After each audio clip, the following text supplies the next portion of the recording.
Bueno, hoy empezamos la sexta semana de clase de la unidad didáctica de automatización. En la sesión de clase hoy día vamos a ver todo con respecto a las conexiones de arranque de los motores monofásicos y trifásicos.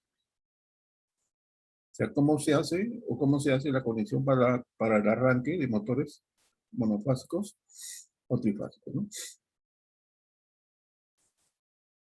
Primeramente, vamos a ver qué es un motor eléctrico, ¿no? Un motor eléctrico es un dispositivo generalmente que convierte la energía eléctrica en energía mecánica, ¿no? Ingresa la energía eléctrica, se genera un campo magnético, le da un movimiento de rotación por acción de ese campo magnético y sale los determinados RPM que sirven para movilizar cualquier equipo o cualquier máquina que necesita de un motor eléctrico para desarrollar cualquier actividad, ¿no? Las máquinas eléctricas rotatorias generalmente están compuestos por un estator y un rotor.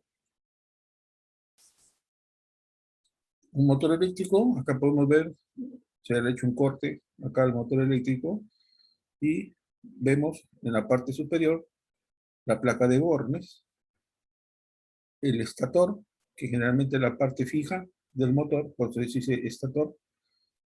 Vemos el rotor, que es la parte que gira, ¿no? Por acción del campo magnético generado en el estator, ¿no? Tenemos los rodamientos, generalmente, que son los que soportan al eje del motor que gira, ¿no? Y tenemos el bobinado del estator, tenemos su carcasa. Generalmente todo motor viene en una plaquita de características técnicas, ¿no? Donde nos indica cuál es su potencia, cuál es su fase, cuál es su tensión o voltaje, ¿no? Y generalmente todo motor en la parte posterior trae un ventilador, que es el que significa para refrigerar, ¿no? Todo este componente del estator y del rotor, ¿no? Eso es lo que corresponde a lo que es un motor eléctrico, ¿no? Y vamos a ver un video más o menos para que tengan una idea de cómo funciona un motor eléctrico, ¿no?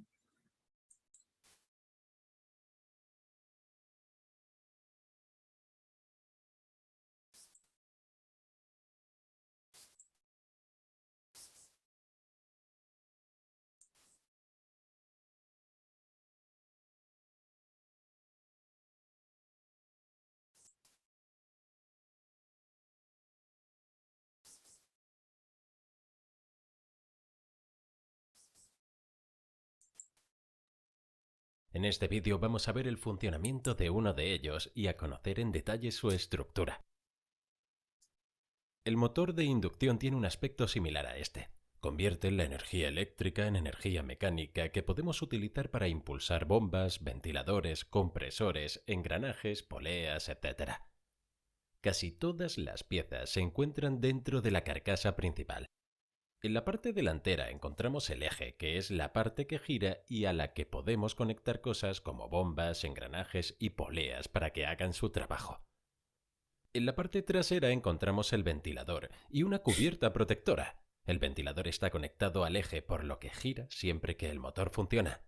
El motor de inducción puede producir mucho calor cuando está en funcionamiento, por lo que el ventilador hace circular aire del ambiente sobre la carcasa para enfriarla. Si el motor de inducción se calienta demasiado, el aislamiento de las bobinas eléctricas internas se fundirá, provocando un cortocircuito y el motor se destruirá. Las aletas en el lateral de la carcasa ayudan a aumentar la superficie y eso nos permite eliminar el calor no deseado. El eje se apoya en unos rodamientos que se encuentran dentro de los paneles delantero y trasero. Los rodamientos ayudan a que el eje gire suavemente y lo mantienen en su posición. Dentro de la carcasa se encuentra el estator. El estator es fijo y no gira, está formado por una serie de alambres de cobre que se enrollan en bobinas entre las ranuras situadas en el perímetro interior. El alambre de cobre está recubierto con un esmalte especial que aísla eléctricamente los alambres entre sí, lo que significa que la electricidad tiene que fluir a través de toda la bobina. De lo contrario, tomaría el camino más corto posible, y veremos por qué esto es importante un poco más adelante en este vídeo. Este es un motor de inducción trifásico, por lo que tenemos 3 conjuntos separados de bobinas en el estator. Los extremos de cada conjunto se conectarán a los terminales dentro de la caja de terminales eléctricas. Veremos cómo se conectan un poco más adelante en este vídeo. Cuando se conecta al suministro eléctrico, el estator genera un campo electromagnético giratorio. El rotor está conectado al eje. En este caso es un rotor de tipo jaula de ardilla. Se llama jaula de ardilla porque tiene 2 anillos en los extremos que están conectados por unas barras y que giran juntos. Este diseño es similar al de una pequeña jaula o rueda de ejercicio que utilizan una mascota hámster o incluso una ardilla. La jaula de la ardilla está equipada con una serie de láminas de acero. Estas láminas ayudan a concentrar el campo magnético a las barras. Las láminas se utilizan en vez de una pieza sólida de metal, ya que esto mejora la eficiencia al reducir el tamaño de las corrientes inducidas en el rotor. Cuando el rotor se coloca dentro del estator y éste se conecta a una fuente de alimentación eléctrica, el rotor comenzará a girar. Entonces, ¿cómo es esto posible? Cuando la electricidad pasa por un cable, se genera un campo electromagnético alrededor del mismo. Podemos ver esto colocando unas brújulas alrededor del cable. Las brújulas girarán para alinearse con este campo magnético. Si la dirección de la corriente se invierte, el campo magnético también se invierte, por lo que las brújulas cambian de dirección. El campo magnético del cable atrae y empuja las agujas de las brújulas, al igual que si deslizamos 2 barras magnéticas una hacia la otra, se atraerán o repelerán. Incluso podemos utilizar un imán para hacer girar otro imán, o podemos hacer girar el imán cambiando la intensidad del campo magnético que lo rodea. Si colocamos un cable en un campo magnético y hacemos pasar una corriente a través de él, el campo magnético del cable interactuará con los imanes permanentes. El campo magnético y el cable experimentará una fuerza. Esta fuerza moverá el alambre hacia arriba o hacia abajo dependiendo de la dirección de la corriente y de la polaridad de los campos magnéticos. Si envolvemos el alambre en una bobina, el campo electromagnético se hace más fuerte. La bobina producirá un polo norte y un polo sur, al igual que un imán permanente. Estas bobinas de alambre las llamamos inductores. Cuando pasamos corriente alterna a través del cable, los electrones cambiarán constantemente de dirección entre el flujo hacia adelante y hacia atrás. Por tanto, el campo magnético también se expandirá y colapsará, y la polaridad se invertirá. Cuando coloquemos otra bobina separada en las proximidades y completemos el circuito, el campo electromagnético inducirá una corriente en esta segunda bobina. Podemos conectar 2 bobinas y colocarlas una frente a la otra para crear un campo magnético mayor. Si colocamos un circuito cerrado de alambre dentro de este gran campo magnético, induciremos una corriente en el circuito. Como sabemos, cuando pasamos una corriente a través de un cable, se genera un campo magnético y también sabemos que los campos magnéticos se empujan o atraen entre sí. Por lo tanto, este circuito de alambre también generará un campo magnético y este interactuará con el campo magnético mayor. Cada lado de la bobina experimentará fuerzas opuestas provocando su rotación. Este circuito es, por tanto, nuestro rotor y las bobinas son el estator. Sin embargo, el rotor solo girará hasta que se alinee con las bobinas del estator, entonces se atascará ya que la corriente inducida se invierte con la bobina. Para superar esto, tenemos que introducir otro conjunto de bobinas en el estator y debemos conectarlas a otra fase. Los electrones fluyen en esta fase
Profe, ¿no suena? ¿No hay volumen?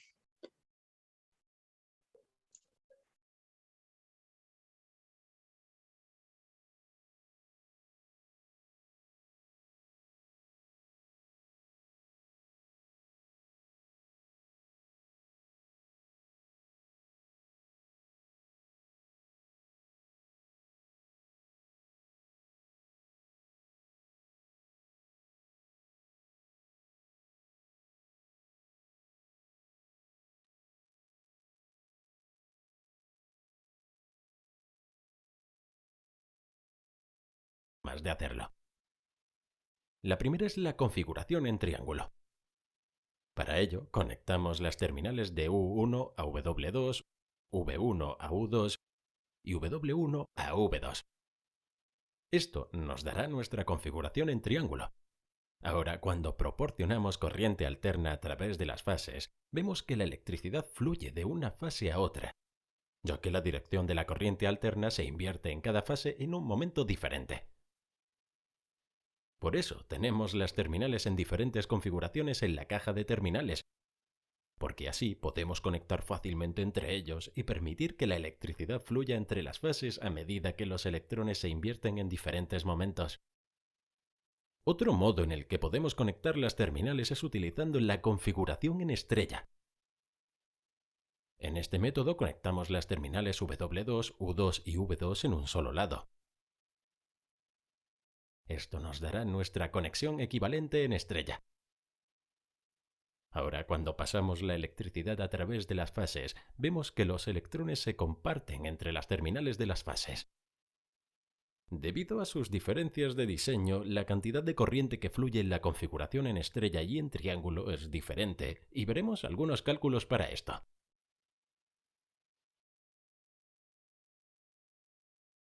Veamos la diferencia entre las configuraciones en estrella y en triángulo. Digamos que tenemos el motor conectado en triángulo con un voltaje de alimentación de 400 voltios. Esto significa que si utilizamos un multímetro para medir el voltaje entre dos fases cualquiera, obtendremos una lectura de 400 voltios, lo que llamamos un voltaje de línea a línea. Ahora, si medimos a través de los dos extremos de una bobina, vemos de nuevo el voltaje de línea a línea de 400 voltios. Digamos que cada bobina tiene una resistencia o impedancia, ya que se trata de corriente alterna de 20 ohms. Eso significa que obtendremos una lectura de corriente en la bobina de 20 amperios. Podemos calcular eso a partir de 400 voltios dividido por 20 ohms, que son 20 amperios, pero la corriente en línea será diferente. Será de 34,6 amperios. Obtenemos eso de 20 amperios multiplicado por la raíz cuadrada de 3, que es 34,6 amperios. Eso es porque cada fase está conectada a dos bobinas. Ahora, si miramos la configuración en estrella, tenemos de nuevo un voltaje de línea a línea de 400 voltios. Lo vemos si medimos entre dos fases cualquiera, pero con la configuración en estrella, todas nuestras bobinas están conectadas juntas y se encuentran en el punto de estrella o en el punto neutro. Es a partir de este punto que podemos pasar un cable neutro si lo necesitamos, así que esta vez, cuando medimos el voltaje a través de los extremos de cualquier bobina, obtenemos un valor más bajo de 230 voltios. Eso es porque la fase no está directamente conectada a dos bobinas como en la configuración de triángulo. Un extremo de la bobina está conectado a una fase, pero el otro está conectado al punto compartido, por lo que el voltaje es, por tanto, compartido. El voltaje es menor ya que una de las fases está siempre en sentido inverso. Podemos calcularlo dividiendo 400 voltios por la raíz cuadrada de 3, que son 230 voltios. Como el voltaje es menor, la corriente también lo será. Si esta bobina también tiene una impedancia de 20 ohms, entonces 230 voltios divididos por 20 amperios igual a 11,5 amperios. Por lo tanto, la corriente de la línea también será la misma, 11,5. Así podemos ver que en la configuración en triángulo la bobina está expuesta a los 400 voltios completos entre dos fases, pero en la configuración en estrella solo está expuesta a 230 entre la fase y el punto neutro. Así que la estrella utiliza menos voltaje y menos corriente en comparación con la versión en triángulo.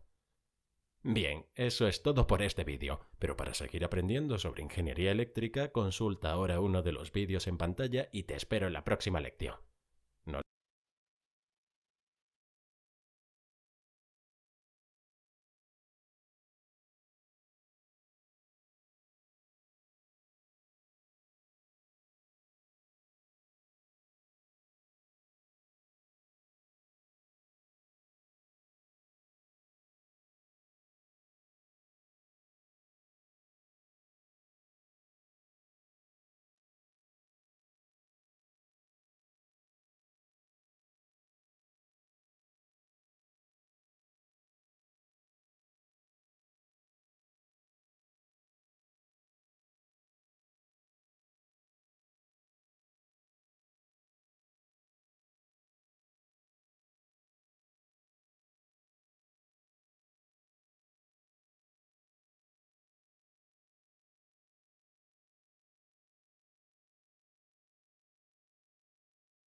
Profe, no se escucha, no tiene audio.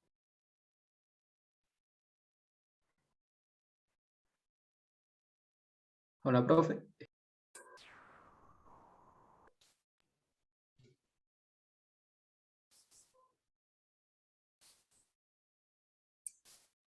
¿Ahora sí? Sí, profe, ahora sí. Ahí está. Entonces, como decía, el aspecto de la sesión de clase de hoy día es ver cómo es el arranque de un motor eléctrico, ¿no? Y qué es lo que se conoce como arranque de un motor, ¿no? Se denomina arranque de un motor al régimen transitorio en el que generalmente se eleva la velocidad del mismo desde el estado del motor detenido hasta que el motor esté girando a la velocidad del régimen permanente, ¿no? Entonces, al hacer este arranque del motor, generalmente el motor tiende a jalar bastante intensidad de corriente. Entonces, es ahí por eso que se hacen las conexiones estrella-triángulo o estrella o en triángulo, ¿no? Que más adelante lo vamos a ver. El conjunto que se pone en marcha generalmente es inercial y disipativo, ¿no? Incluyendo en este último, generalmente, el concepto de las cargas útiles, que son las que consumen generalmente la energía, ¿no? Porque generalmente cuando se hace el arranque, lo que se hace es vencer cierta resistencia del motor para que empiece su régimen de marcha, ¿no?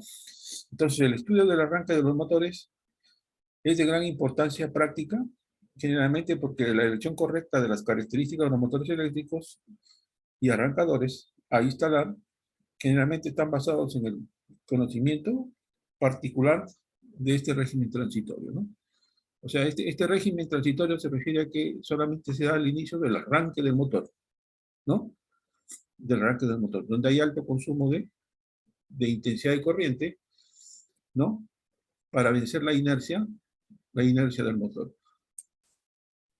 Entonces, en ambos casos, la corriente de arranque generalmente resulta mayor que la nominal, ¿no? Entonces, produciendo, hemos visto ahí, por ejemplo, si nominalmente en la plaquita dice que ese motor es de 20 amperios, ¿no? Generalmente, para arrancar no necesita 20 amperios, sino necesita 37, 38, ¿no? Más amperios para vencer la inercia, ¿no?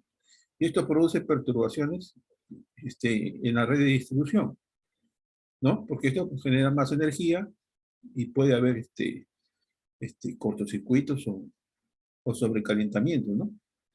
Entonces, para motores pequeños no es tan importante, que habitualmente pueden arrancar a tensión nominal, ¿no? Por ejemplo, una electrobomba, ¿no? Una electrobomba de una casa, ¿no? Del tanque de agua, por ejemplo, ¿no? Son motores pequeños, ¿no? Entonces, acá tenemos parámetros generalmente que nos dan desde 3 HP hasta 4, ¿no? Que es el rango, y la caída máxima de tensión en la red debe superar el 15% del arranque, ¿no? Estos son datos técnicos, ¿no? Entonces, por ejemplo, si tenemos un motor monofásico de 1/4 de HP, ¿no? El primer cuadro generalmente simboliza la conexión interna de la bobina principal del motor, ¿no? Realizando un puente entre los bornes R y A y N y B, ¿no? Que está generalmente acá en este cuadrito, inferior izquierdo, donde tenemos las bobinas, ¿no? Tenemos los terminales, ¿no? Este es cuando hay un giro directo. O también cuando hay un giro inverso, ¿no? Acá tenemos, por ejemplo, un motor eléctrico y está conectado a una línea de tensión de 220 voltios y a una frecuencia de 50 Hz. Generalmente el arranque directo del motor monofásico a través de un interruptor. Acá tenemos el interruptor. En el gráfico tenemos el interruptor, ¿no? Que va directamente conectado al motor, ¿no? Y acá tenemos los pulsadores, ¿no? Entonces, este arranque directo es para motores pequeños, ¿no? Entonces, si queremos darle más seguridad, por ejemplo, tenemos un arranque de motor monofásico a través de un guardamotor. El guardamotor es un elemento de protección del circuito que va contra sobrecargas y calentamientos, ¿no? Que protege el motor de cortocircuitos o sobrecargas eléctricas, ¿no? Acá tenemos el interruptor, el guardamotor, y va conectado a la bornera del motor, ¿no? En este caso es un motor monofásico. Es por eso que tenemos dos líneas, ¿no? Una línea de fase y una línea neutra. El arranque de motor monofásico a través de un guardamotor y un contactor. Miren, acá ya se van agregando más componentes o artefactos que van dándole mayor seguridad al circuito, y generalmente cuando el motor es más grande, de mayor potencia, se le va dando mayor seguridad, ¿no? Acá tenemos el guardamotor, tenemos el contactor y tenemos el interruptor, ¿no? Entonces acá vemos que es también para un motor monofásico, ¿no? Ahorita lo que estamos viendo son motores monofásicos. Y generalmente los dispositivos de comando y protección que ya lo hemos visto anteriormente, generalmente se usa el contactor que es un dispositivo para comando generalmente a distancia, el cual es un interruptor electromecánico accionado generalmente por un electroimán. Hemos dicho que este contacto generalmente lleva una bobina en la parte interna, ¿no? Y que generalmente se utiliza para permitir o interrumpir automáticamente el flujo de corriente a través de los motores, ¿no? O otros tipos de elementos que necesiten carga de potencia. Generalmente posibilitan el control de una máquina desde lugares alejados, accionándolo mediante la alimentación de la bobina, ¿no? Entonces, los contactos electromagnéticos generalmente son dispositivos de conmutación y mandos de potencia realmente sencillos con numerosas posibilidades de automatización eléctrica, ¿no? Lo mismo que generalmente reemplazan a los tradicionales interruptores de cuchillas en las instalaciones industriales, ¿no? Antiguamente se usaban mucho las llaves cuchillas, ¿no? Entonces, las cuales generalmente no era automatizado, tenías que ir y levantar la palanca de la llave cuchilla para interrumpir el paso de la corriente eléctrica, ¿no? Acá tenemos el otro componente del circuito que hemos visto, el guardamotor, que es un interruptor magnetotérmico, ¿no? Mediante un campo magnético se interrumpe acá el paso de la corriente, ¿no? Y esto generalmente da seguridad al circuito, ¿no? El disparo magnético es equivalente a los otros interruptores automáticos, pero el disparo se produce por una intensidad de corriente mayor, que generalmente son por las sobrecargas, ¿no? Acá tenemos otro tipo de guardamotor, ¿no? Entonces, generalmente estos guardamotores son los que proporcionan protección frente a sobrecargas del motor y contra cortocircuitos, como lo hemos venido expresando, ¿no? Y generalmente algunas veces cuando hay falta de una fase, generalmente acaban tres líneas, van tres fases, y hay una fase que no pasa energía, no pasa corriente, ¿no? Hay protección del guardamotor, ¿no?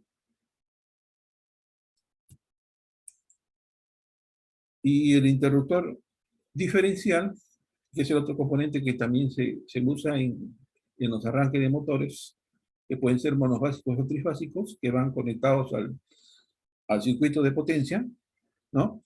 Hemos visto un interruptor diferencial o también llamado disyuntor, ¿no? Que es un sistema de protección automático que se instala generalmente en el cuadro principal de cualquier instalación eléctrica o en el tablero principal, ¿no? Y que tiene la función de proteger a la instalación de derivaciones a tierra y a las personas de contactos directos o indirectos, ¿no? Este interruptor generalmente corta automáticamente el suministro de energía eléctrica de la instalación en el momento que se produce la fuga de corriente, ¿no? O fuga de intensidad de corriente. Entonces, acá vemos ya el arranque del motor monofásico a través de un guardamotor, un contactor, generalmente con una bobina de 220 voltios, ¿no? ¿No?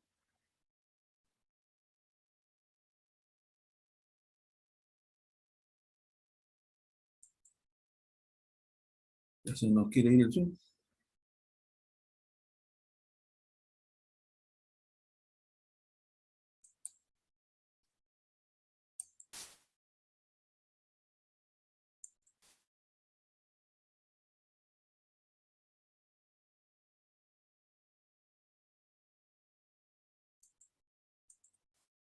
Vamos a ver el arranque de un motor monofásico.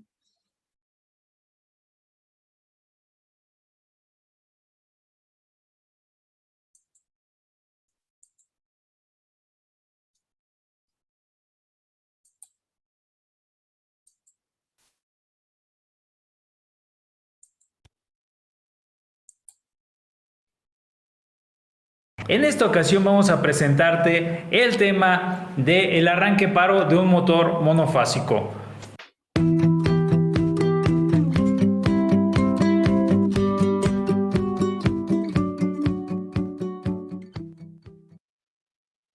¿Cómo estás, Delfino, el día de hoy? Muy bien, Fabián. El día de hoy, como comentaste, vamos a ver el tema del arranque paro de un motor. Es un tema muy interesante, así que vamos a verlo el día de hoy. Exacto. Y una de las cosas más importantes que nosotros debemos saber cuando trabajamos en la industria o inclusive cuando no trabajamos en la industria es saber cómo es que un motor enciende. Porque los motores son el 95% de las máquinas eléctricas que existen en nuestros alrededores. Dentro de las industrias es muy importante, ya que al ser la mayor cantidad de equipos que existen, es también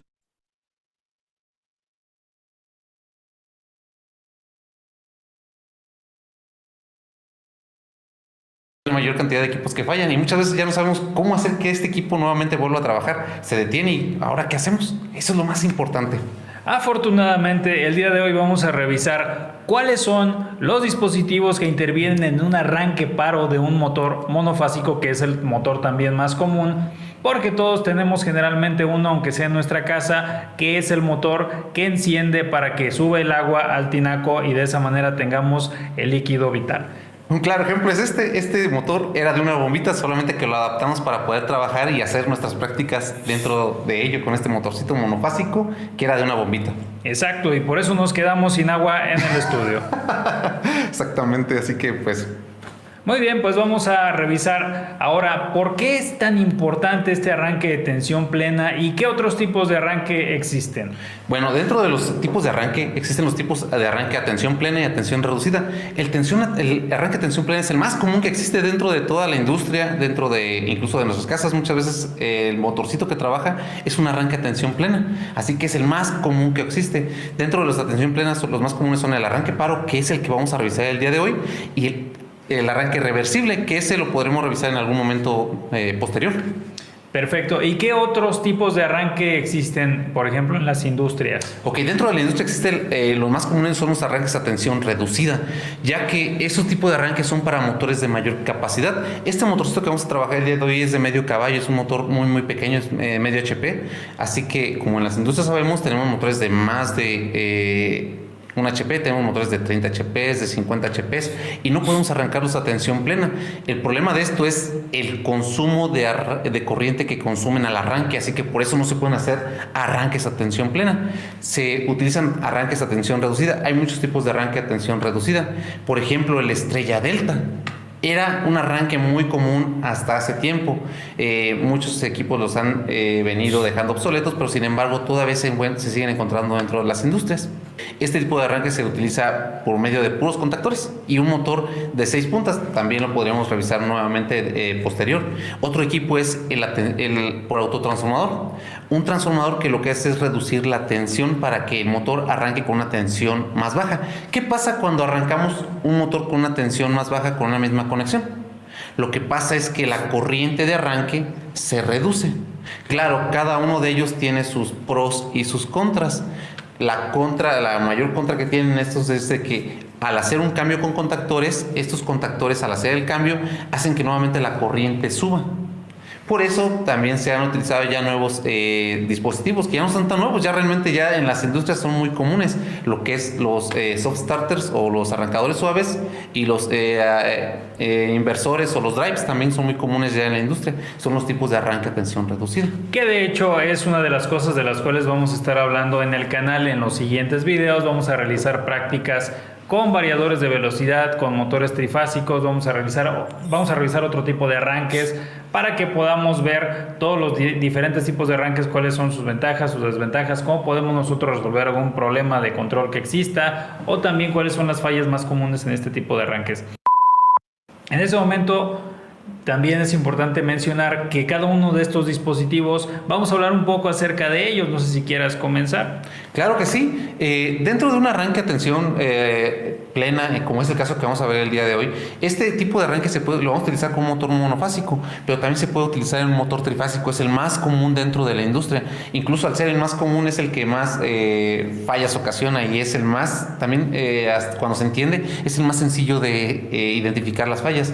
Vamos a comenzar con cada cada uno de los elementos que son los que debe de contener el sistema, que es, por ejemplo, los interruptores. Los interruptores, interruptor de control, en este caso va a ser el interruptor que nos va a servir para proteger el sistema de control, que es el que acabas de mostrar en este momento en pantalla. Así es, estos interruptores de control tienen un amperaje al cual va graduado y de hecho yo le dije amperaje porque de repente también hay quien se ofende. Es que no se dice amperaje, se dice amperes. No, es que no se dice amperes, se dice amperaje. Bueno, en este caso estamos hablando de amperes, amperios o amperes, como le quieras decir, creo que nos entendemos.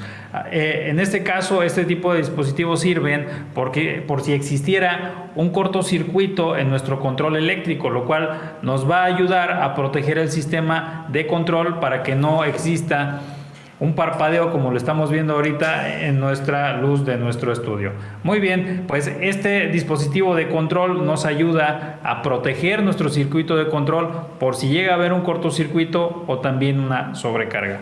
También hay que tener en cuenta de que este dispositivo lo tenemos que tener en los sistemas de control, ya que en caso de querer revisar el sistema, recordemos que tenemos que trabajar generalmente sin energía para evitar un accidente dentro de planta y evitar que las personas se accidenten. Este dispositivo nos va a servir para aislar el sistema de la energía, siempre aplicando también los sistemas de bloqueo y etiquetado pertinentes en este sistema. El siguiente elemento dentro del sistema de arranque paro son los pulsadores, los botones pulsadores, también conocidos como push button. En este caso tenemos normalmente abiertos y normalmente cerrado. ¿A qué se refiere esto?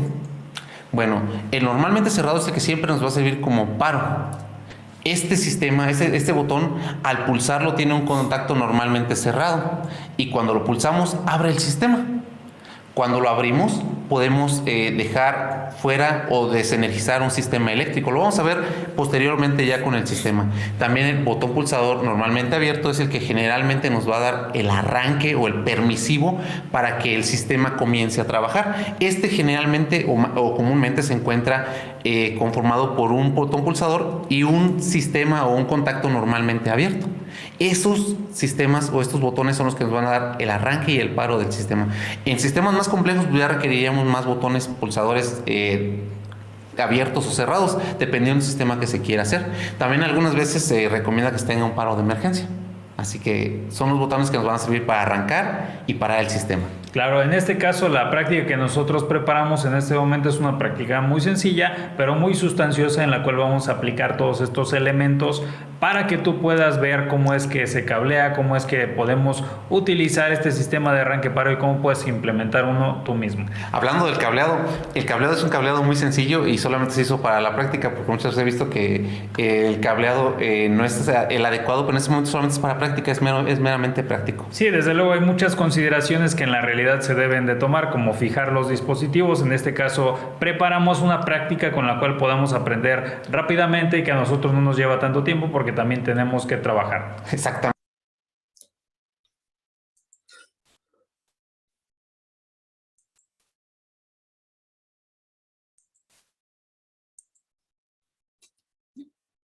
Bueno, jóvenes, ¿se escucha? Sí, profe. Mañana continuamos porque ya se me va el Zoom. Sí, profe. Listo, profe. Chao, ¿Ya? nos vemos. Ya estamos viendo. Listo. Gracias. Ok. Ok.